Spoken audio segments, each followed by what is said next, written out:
তো দেখুন বন্ধুরা, যে সমস্ত মা ও বোনেরা কিন্তু দেখা যাচ্ছে কোনো রকম অফলাইনে অ্যাপ্লাই করেননি কিন্তু তাদের অ্যাকাউন্টে 3,000 টাকা করে ঢুকে গেছে। তো তাহলে কি এটা লক্ষ্মীর ভান্ডারের 2 মাসের টাকা? কি এটা?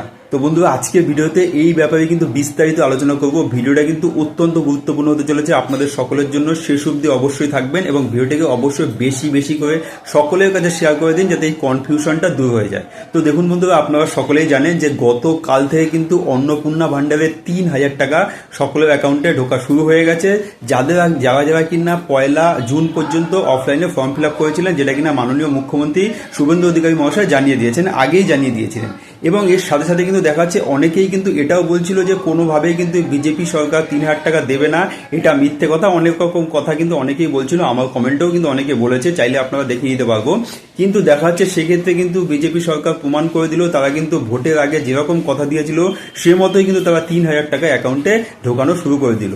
এখন প্রশ্ন হলো, অনেকেই কিন্তু বলছে তারা কোনো রকম অ্যাপ্লাই করেননি অফলাইনে, কিন্তু তাদের অ্যাকাউন্টে 3,000 টাকা ঢুকে গেছে। তো এই টাকাটা কেন ঢুকলো বা কোথা থেকে আসলো?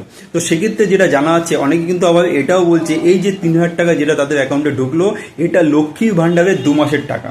তো আপনাদের কি মনে হয়, এটা কি লক্ষ্মীর ভান্ডারের 2 মাসের টাকা, অথবা এই যে যারা বলছে যে তাদের অ্যাকাউন্টে কোনো রকম কোনো অ্যাপ্লাই ছাড়াও টাকা ঢুকেছে, এটা কি সত্যি না মিথ্যে? আপনাদের কি মনে হয় কমেন্ট বক্সে অবশ্যই জানাবেন। এবং তার সাথে সাথে আমাদের প্রোফাইল ত্রিদীপ ভৌমিককে অবশ্যই ফলো করে রাখবেন এই ধরনের ইনফরমেশন সবার আগে পাওয়ার জন্য। ধন্যবাদ।